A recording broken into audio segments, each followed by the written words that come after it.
active way. Get into the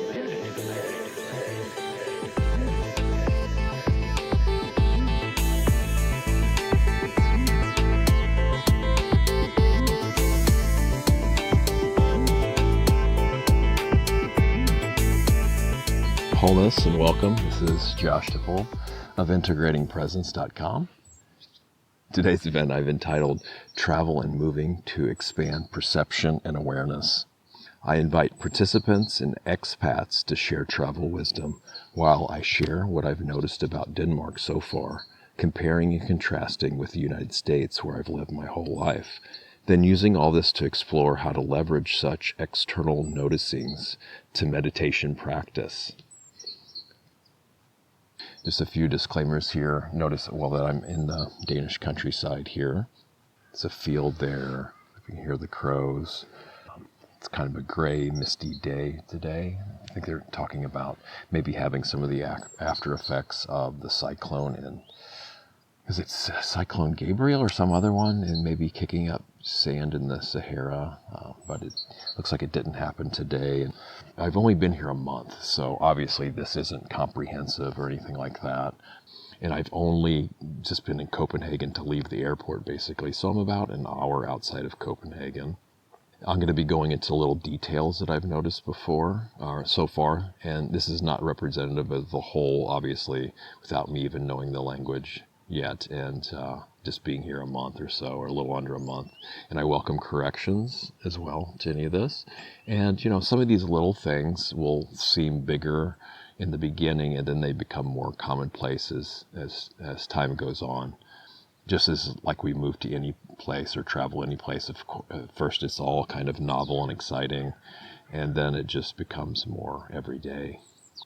I guess we got to start somewhere. So the roads in Denmark, just know that I also have only been to Iceland as far as Europe goes. So I haven't been to kind of any other parts of Europe other than Iceland and here in Denmark.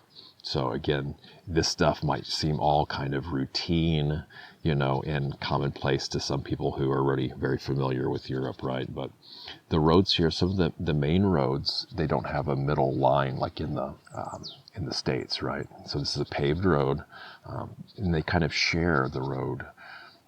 So it's only like one way both ways, but then when you meet another car coming, then, they kind of, one goes over to the right, the other goes over to the right, and people will drive on the right side of the road like in the States here. And I've noticed that there's a kind of a combination of a bike lane and a sidewalk on the right side, or just one side of the road, so it's all compressed. I was walking on an interstate the other day, and I was noticing how in the States they probably wouldn't allowed to drive so fast next to pedestrians, right? But it's all kind of crammed in here. Have to really be mindful to walk, because the bikers on that one, the lanes are even shorter to squeeze the most kind of, I guess it's cost effective to squeeze stuff so tight. And since it's a smaller country, there's not as much space to work with overall, it would be my guess. Now, the dividing sidewalk I found was really interesting here. So on just the main city streets in the neighborhood I'm at, it has the sidewalk. They'll sometimes be on the left and right, but in the middle of the sidewalk, it's like two sidewalks on one side. There's brickwork. So you get a nice dividing area. So I don't know, in the States, sometimes if I see somebody walking on the street and have to share the same sidewalk, I immediately kind of, how much room am I going to give them? How much room are they going to give me? But it's kind of clearly marked and high quality stone dividing those two sidewalks. And then, in some areas of the states, the curb is mostly concrete, but there's a few ones that have more higher quality stone, and a lot of it's a regular stone like granite on the curbs here in the neighborhood. And they also have this, the same little square bricks that divide the sidewalks and driveways. They'll be like rays of the sun or rainbows, various ones in patterns that overlap each other. So it's really kind of cool, but it's not really flashy or anything like that. It's just kind of built in and uniform. So now how this relates to meditation is, there's various types, styles, and techniques and practices and approaches to meditations, right? So just because the United States does it one way doesn't obviously mean that other parts of the world do it that way. And even within the states themselves, there's little variations between each state. So that what makes this unique about all the different practices, styles, techniques, and meditation to choose from. Hi, Lisa. Lisa just joined. Did I move there? Well, that's the thing. So it's easier just to be here 3 months and then leave for 3 months and come back to 3 months. So my girlfriend wants me to come back after I've left. I think in April I plan on leaving and then maybe coming back, depending on lots of kinds of circumstances. And I might do retreat in Europe or Asia while I'm gone for 3 months before I can come back, or I might go back to the States. It's kind of up in the air as of now, depending on various things. So I guess the plan right now is to move there long term, though, and we'll see. And I'll get into a little bit more detail of that later.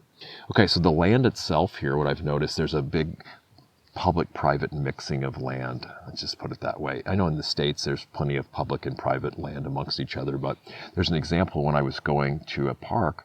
Part of the trail came out on somebody's private drive.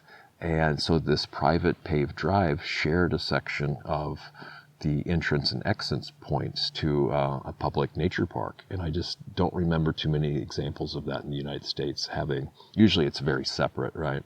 There's 3 huge nature parks here that are lots of cool trails. And the terrain, as you can see here, this little section looks more like eastern woodlands, but there's also sections of just like birch. So there's a bunch of birch and aspen.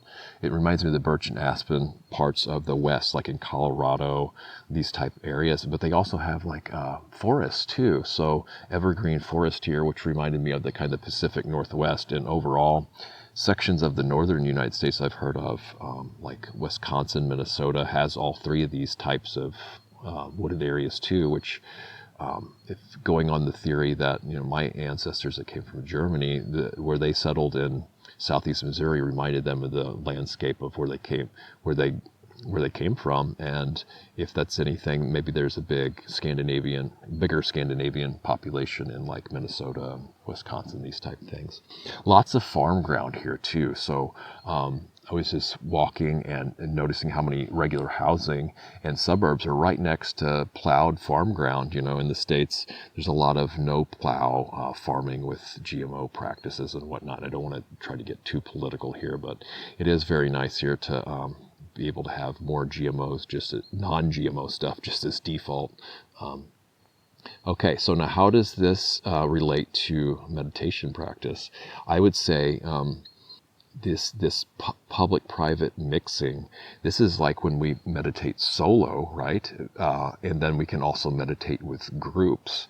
I got a kind of instruction or a practice suggestion from a female Buddhist monastic that kind of, flipping this up. So if you're practicing by yourself, almost kind of imagine that you're practicing with a group.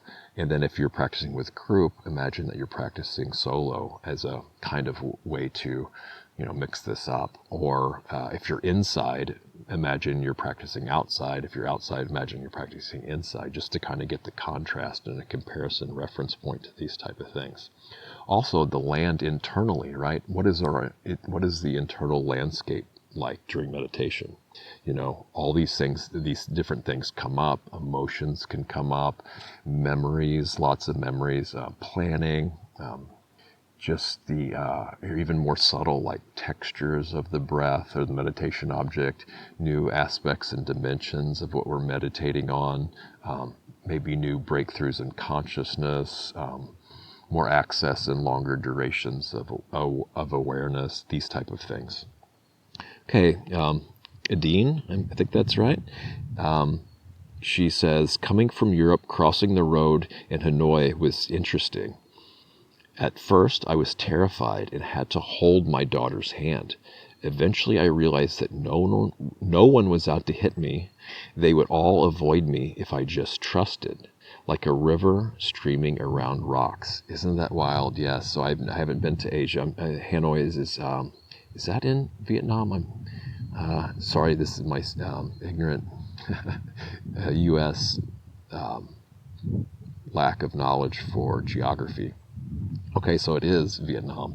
Yes, and I've seen, of course, these images and videos of just how chaotic it does look in traffic in some parts of the East, right? And I'll go into the kind of the trust thing here in a little bit when I get to the culture aspect. Now, the language, it's here in Denmark, it's way too soon for me to comment much like this. Girlfriend and I were joking how some people just think it sounds like the Swedish chef. So she was actually laughing when I was doing my interpretation of the Swedish chef from the Muppets.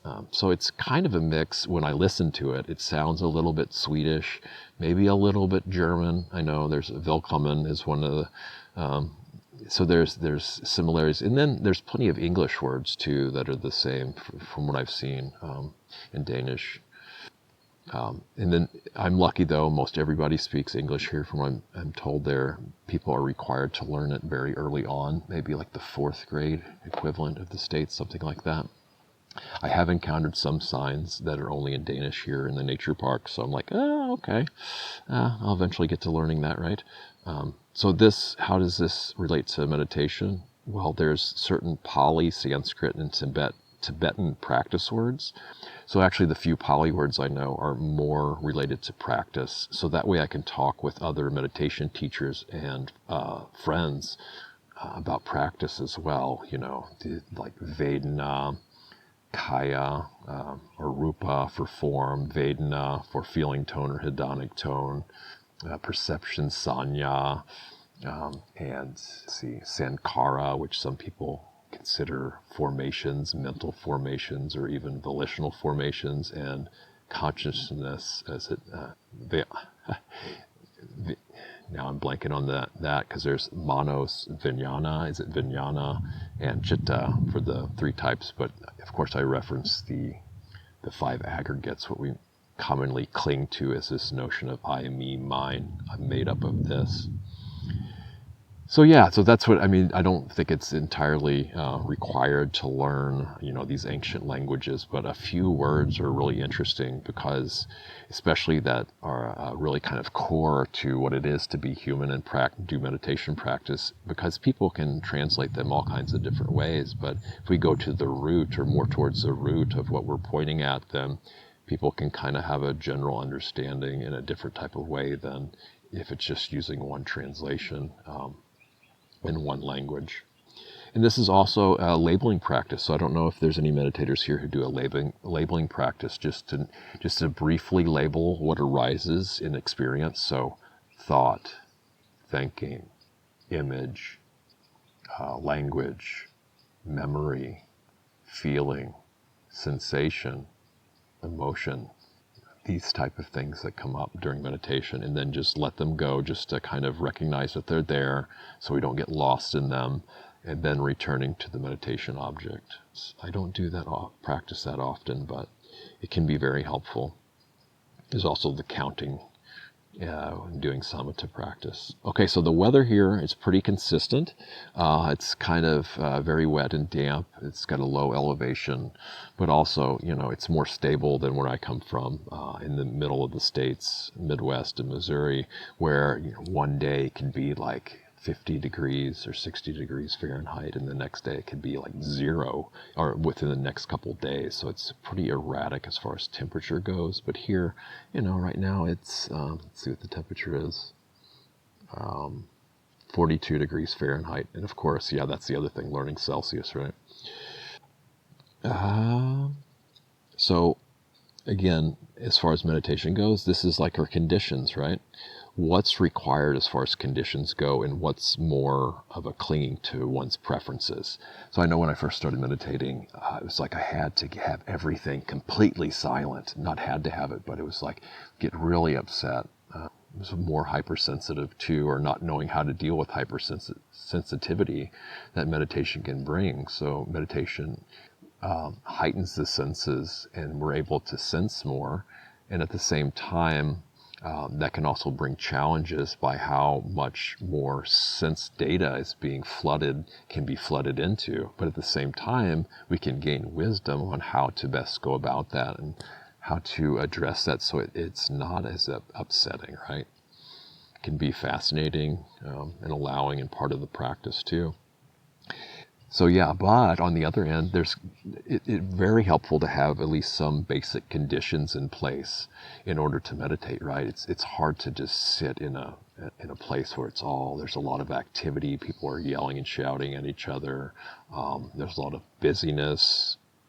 People knocking on the door, maybe pets getting in the way if we're not practicing heart-based qualities or heart-based practices, right? Okay, now the people so far, what I've noticed, and I haven't had too many interactions, but they seem really kind, reserved, polite, quiet, and there's kind of a low population density here too, meaning that somehow, even though it's a small country, there doesn't seem to be a bunch of people. Although, again, I haven't spent a lot of time at Copenhagen, so it could be a little bit different. And my brother, I was talking to him about this the other day, and he was kind of flabbergasted how, Europe is fairly small and at the same time doesn't seem to be overly populated in a lot of areas. Although, I could be wrong. Like I said, I haven't been to a lot of other places in Europe. Okay, so how does this relate to meditation? Well, of course, I've mentioned this before, and I'll link to it, my notes on how to find meditation teachers, and then friends, because friendship, it's said, is the entirety of the spiritual life. So then there's also these meditative stereotypes, right? We see all these jokes of people and making mudras and just kind of overdoing it. But then there's also the people that are just kind of going along to get along or think it's trendy. But there's also really sincere practitioners that are benefiting and it's changed their lives significantly. So, how do we view those stereotypes? What do we do about them? What do we don't do about them? How do we behave? Then there's also this notion of boldness versus conformity in practice, right? How bold do we need to be in our practice, mainly internally, and how much, to kind of go the other way, to experiment with things, and how much do we just need to fall in line and just do the practice that we're being given and stick with it over and over again with consistency and see, if it's helpful or not. And then, when do we experiment with boldness? And this is within our own practice, when we're practicing in groups, and even in relationships too, between our spiritual friends and meditation teachers. And also, we'll get to broader relationships in everyday life too. So the grocery store, the first one I went into by myself, it was an interesting experience. So it's smaller than a lot of the huge supermarkets in the States, right? There was the Euro Club music on, and I didn't even know until later what these huge baskets were. At Trader Joe's, I get my hand basket, right? Or a lot of stores. But it's a basket, but it's like way bigger. And I'm like, well, what is this thing? How do I carry it around? It's only got one latch on it. And then my girlfriend, oh, you put that on the floor, it has rollers on it, and you just take the thing. It's like, wow, that's ingenious. It's genius to see that. And I'll talk about Scandinavian design here a little bit too, but also noticed a lot of coffee. It's a big coffee culture supposedly, but a lot of the different types of coffee are fairly similar as far as roast goes, and it doesn't say what part of the world for the most part they come from. It doesn't say the country. Like I'm used to kind of a lot of coffee snobbery in the States, right? Where it's not necessarily snobbery, but it says exactly where it comes from, what country. Now the food preference types, it's interesting to see kind of the diet in the things that people eat in general here. Muesli, I didn't know. It's basically like quick cook oats, but you can just pour milk or milk substitute on top of them with, I do that a lot with, it's similar to granola, but it hasn't been baked, and add fruits and nuts and all kinds of toppings on it. I've been eating quite a bit of that. It's really delicious. But as far as all the different, breakfast cereals that the States have, there's not as many of that, which is, I find very helpful. I don't have to spend a lot of time, wading through a bunch of different choices that aren't really good for me to begin with. And again, like I said, there's lots of non-GMO food here and organic options, so it cuts down my time having to look for that in the States, going through aisle after aisle. They don't have the health food aisles in the States as like they used to. Everything's all mixed together, but food shares just kind of save that a lot of time on that too in the Midwest.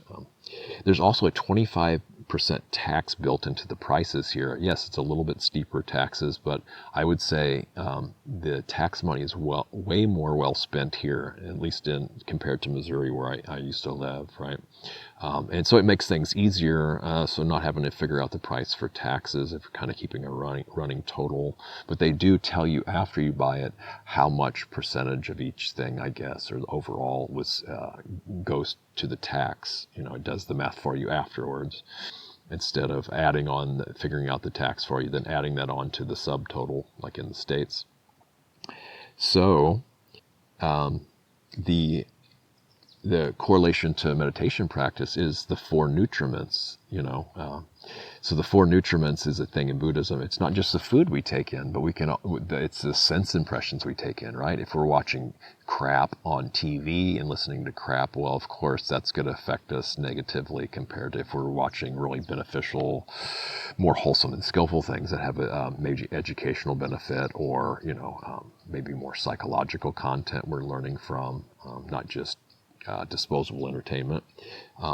Also, what's needed from and what's available and how to go about it via communication behavior. So if I'm going into a store, and luckily everybody speaks English too, right? If I'm going into a store in a foreign country and I have certain needs and then there's only so much available, well, then I need to adjust to that. And then how do I go about it? How do I communicate what I need or what I want to find? And then how do I behave that fits in with the kind of customs and not be like this self-demanding American, right? So within meditation practice, I wonder a lot of these fancy practices, if they're needed. What's the kind of bare essentials in meditation that we can get by on, like a samatha practice? It's just the same object over and over and over again. Then there's times where we just need to do a self-inquiry practice. What do I actually need internally? Are my needs being met, emotionally, mentally, psychically, bodily, this type of thing, and do an investigation. And how do we treat ourselves when we're doing these practices? And how do we communicate to ourselves and to teachers and friends about them? So Laura says, hi, is it really cold there? It's chilly. It's probably, I wonder what, in St. Louis I need to look. Right now it's 42 degrees Fahrenheit. I want to say it might even be colder in the States than that right now in Missouri where I came from, but I don't know.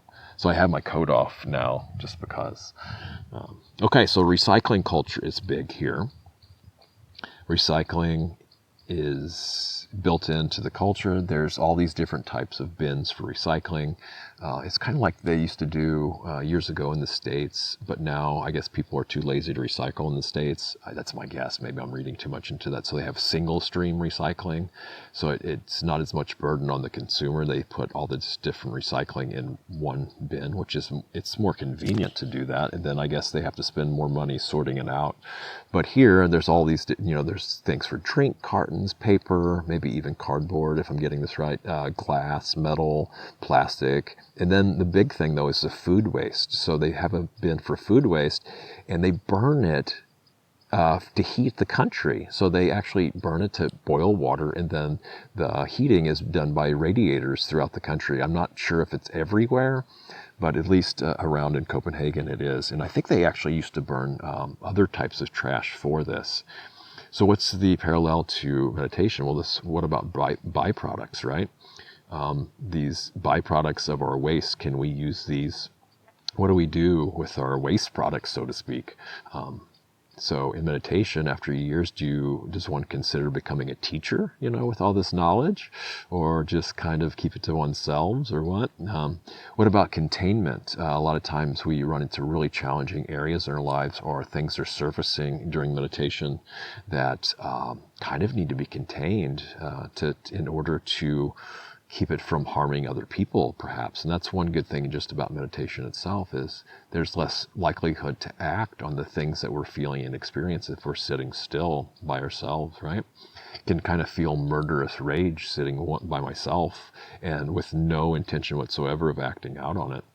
So it gives the opportunity to actually feel and experience that instead of bottling it up and having it come out at other times that aren't appropriate. Now, yeah, there's little nuances to add to that. And if anybody has any questions, they can ask about that.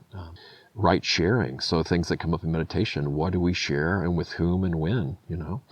Some things are appropriate to share to certain people and some things probably not so much. You know, what's left for us to heal in meditation? And what does and doesn't need to be brought up again? Because some things, it's helpful to bring them up again. Sometimes we just keep, or I know I will have revisited certain things over and over again when it probably doesn't need to be brought up. And just kind of say, oh, that's the same thing happening again. Is there any really new ground to cover there or heal from that? Okay.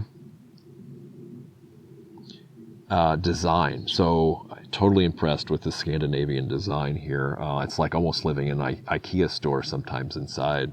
Just some examples. Now this might be specific to the sink, but the sinks in the States usually drain, I think, in a counterclockwise. I know the toilet does. First thing I noticed was the toilet was all contained on the background. In the back, I can't just lift up the lid, right, and see what's going on in there. The sink drained in a kind of a cordioid, which is a mic mapping position, but basically means like a heart shape, or a torus. A torus means it kind of opens and closes from the middle to the ends and sucks back in on itself. So I don't know if that's normal. The door handles on one of the screen doors, it points down, all the way down when you lock it and close it, instead of parallel to the ground like in the States. The locking on the main door was, you have to hold it up and then lock the key, and then otherwise, if you don't hold the handle up, it won't lock or unlock. Wait, at least using the key. Let me get this right. Yeah, so I'm leaving. I have to turn the handle up and lock it like that. Otherwise, it won't lock. Okay, these jars, it's just simple little things. Metal jars has a glass lid, and then a rubber gasket for a seal, and then two metal clasp that hold it on there. The fridge shuts off when it's open. I don't know if some of the fridges in the United States do this now or not, and I still can't. I don't get that. Is it so you don't waste too much energy? Is it to know that it's open? I forget exactly. I haven't thought too much about it.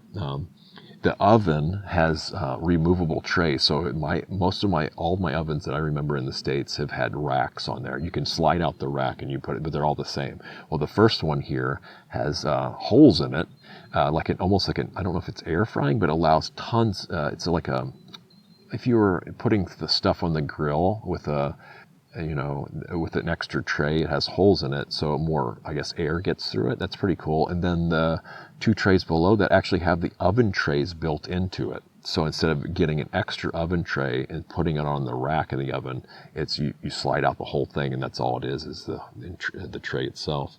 For meditation practice, this goes into form and function. So basically fitting one's needs and addressing things depending on the conditions, right? So depending on the conditions and things around, what practice do we want to do, right? So if someone's really suffering really close to us, do we just want to go into a samatha practice, which basically means ignoring everything and coming back to the meditation object over and over again? Well, maybe not. Maybe in that sense we might need to do more compassion practice. But if conditions are really we can still do compassion practice, but if there's a real calm stillness around, it might just make more sense to do a samatha practice where you just have the opportunity to keep building that concentrative, unifying, gathering, stilling, and quieting of the mind by just using the one meditation object. Okay, so the architecture. Again, this assessment's premature because I've just done some walks around the neighborhood that I'm in here. They have these very old, eco-friendly roofs where plants are actually growing on top of them, but apparently, I guess in 1800s, they've had those, been on there, these old houses. Very Scandinavian. I know it's similar to Iceland when I went, but it's still distinctly different, right? Iceland has its own distinct Scandinavian style of architecture, while Denmark has its own similar but different. There's a large plain church that I went to, huge church, but it's very not ornate like a lot of the Western churches. It's more natural, and the gravestones there, they're not cut like in the States. In the States, it's the stones are, they've been machined, and they're flat and they stick up right. Here, the graveyard I saw has these bigger stones, just more natural, and then they just engrave on top of that. And there's like these hedges surrounding them in the churchyard, and it's almost like a little shrine for each graveyard there, or each grave there. And this could go in meditation, how we classify and group together practices. There's just like Scandinavian architecture, there's maybe postmodern American architecture, there's I don't know what else is known for its architecture, like Asian type architecture. So in meditation, we can classify things like the sixfold mindfulness of the body, right, in the Satipatthana Sutta. Breath, four main postures, the way the limbs are moving in everyday space and being mindful of just body placement. Then there's the 32 parts of the body as the four elements, and then the graveyard or charnel ground, death contemplations. So that's just for the body, right? And then there's big groupings like samatha and vipassana. I mean, we have people do different samatha practices. Vipassana practices, there's different styles, Mahasi style, Vipassana, Pak, Sayadaw, types of Vipassana practices, these type of things, right? Upandita. All right, so now the culture here, these are kind of little tidbits. The bikes, so there's bikes, bigger on bike culture, but more so what got me is there's no locks. People don't really lock up their bikes when they're parked out in public. At the train station that I've been to a few times, there's special racks like we have in the States, but there's even covered areas just for bikes, but nobody locks them. They just put them right next to each other. It's so great to see that. It warms my heart. So, of course, in the meditative type practices, this is safety and trust and ease. So many people are on a spiritual path and they don't realize that they're just after safety, like everybody is, right? It's really hard to do anything else if we're in fear. Although we can look at how we can work with fear too, instead of trying to get away from it or deliberately go about safety all the time. Although there's something to be said about this sense of safety internally and externally, and trusting folks and our fellow humans, and trust in the goodness of humankind too, and having ease. How many people get into spiritual practices to de-stress, right? And it's very important, ease is a very good thing to do. Relaxation, I know in the West a lot of people are overworked. There's the opposite of that too, or not necessarily overworked, but overstressed, I should say, about work. There doesn't seem to be much of consumer culture here either, which I think I love. I mean, I've never been a huge consumer myself. There's very few strip malls, advertisements. I know in the Midwest there's billboard after billboard, well, in Missouri anyway, on the roads. And then there's not as many convenience stores here. It just seems like there's convenience stores everywhere in the States, right?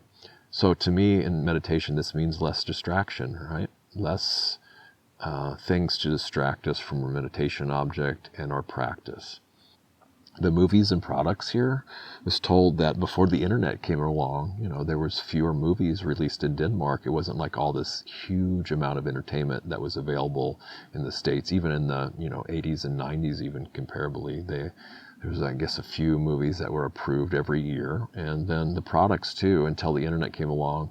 A lot of the stores didn't just carry the products, but now they have to kind of cater to the Netflix age and, Amazonification, or, the easy access of the internet. So a lot of I guess there's more media available now, and more products available in regular stores now compared to, 20, 30 years ago, I've been told. But again, in meditation, this is like it's just more opportunity to stick to the meditation object instead of getting distracted. So if there's less movies available back then, right, then there would be you would have a few favorite movies you would maybe watch again and again. I know a lot of people still do that in the States, but instead of having to do the next show, the next show, the next show.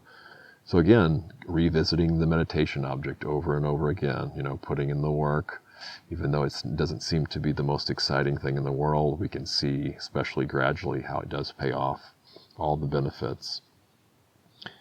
So another little tidbit, laundry day, the word in Danish for Saturday includes the word for laundry. So apparently it used to be, so when the whole culture or most of the culture did laundry, or at least the females and the males would go, I don't know, maybe to meet up and do different governmental things or hanging out. I don't know exactly. Somebody can jump in here and tell me about that.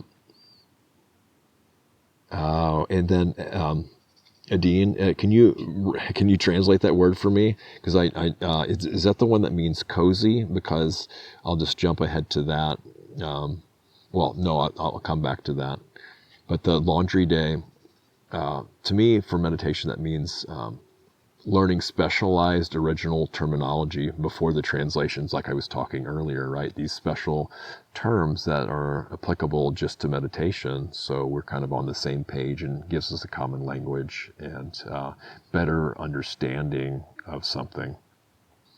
Yes, so the coziness that Adine talks about, didn't know this at first, but my guess would be due to colder weather and damper conditions, and maybe even to distinguish themselves from Germany. I don't know, the hardworking of Germany, that there's a big emphasis on being cozy, and it is quite nice. So the thing with meditation with this is, yes, it's time to capitalize on these conducive conditions and not get lazy and put it off, right? All the external conditions inside, because people value coziness and warmth and comfort. This is perfect conditions for meditation, so don't waste time. Can get to it here, right? Then the spouse visa is the other thing. It was interesting to see how these different countries deal with this, but you have to prove that you've been together for 18 months, I guess, with documentation of, receipts and whatnot. I'm not sure. There's also a financial requirement. So I think it was originally designed that that if a Danish male were to bring someone, a bride from these other countries and whatnot, outside countries, they'd have to prove that they could take care of her and not be a burden on the state, I guess. Is that how we put it? Is that how it ought to be put? But in this case, my girlfriend's got to keep a certain amount of money for a certain amount of years, and as far as I know, it can't be touched during that time in a bank account. So I get it. The pros of this are they want to make sure that people aren't coming in and mooching off the system, because they have really good take care of everything, free education, free health care, all this stuff, even though the tax rate's higher. So I get it on that end, right? You want to make sure that you're serious about moving here and getting a visa, maybe getting citizenship. So in that sense, it makes sense. But then to have that money locked up without, it'll probably lose money due to inflation, perhaps. So wondering if it can get put into a CD to at least draw interest, why it's tied up in a bank account, untouchable for forget the amount of years that it needs to be. And so as far as this goes to meditation, this is our relationship to the meditation object. Spouse visas or what. So how are we treating the meditation object? Is it like we're slogging through? Are we really absorbed in it and have no distinction between the meditation object, or just our regular practice too? Is it, I don't want to do this. I don't feel like doing this today. Or, yes, I really want to do this. I want to go on retreat. I want to go on retreat after retreat. And then what is, all of life is relationship anyway, right? How are we relating to our thoughts, our words, our behaviors, those of others, our friends, our families, our significant other, cultures, landscapes. What is our relationship to all these experiences and phenomena in our life? Well, guys, I think that's about it. I wanted to read really quick the crux of Speaking of farming and stuff, there's one of my favorite suttas here. I'll just read the little nuts and bolts point of it. And it involves some outdated farming things with the plow, but still, and I should give the backstory, but I'm not going to because I've done so much here.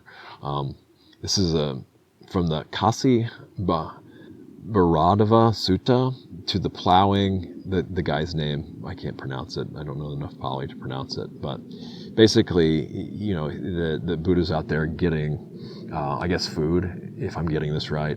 He's trying to get food from the farming community or something, a farmer. And he tells a Brahmin, he too plows. And the Brahmin says, I don't see your thing. I don't see your plow set up.